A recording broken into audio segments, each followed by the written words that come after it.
Hi guys, and welcome back to my channel. So backstitching, why do we need a reverse button on our sewing machine? Well, that is so we can reinforce our stitches.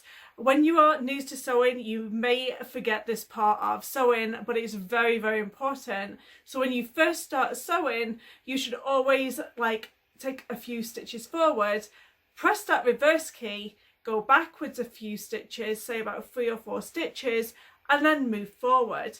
Now, when you come to the end of your stitches, you're supposed to backstitch the end. This is to stop your threads from unraveling. So you would go forward, and then you would take 3 or 4 stitches back, and then you would go forward again. So you're basically going over the pre-existing sewn stitches.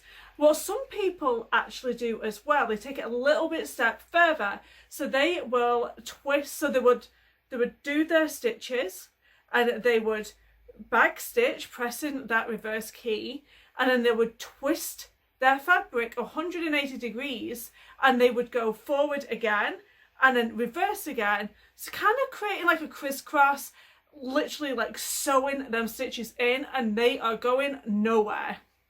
So it's really important to get into the habit of backstitching on your work, both at the beginning of your work, backstitch, and at the end of your work, backstitch, using that reverse key on your sewing machine. So that's what backstitching is all about. So please hit that like button, leave a comment down below if you feel like it, and don't forget to hit that subscribe button so you don't miss my next video.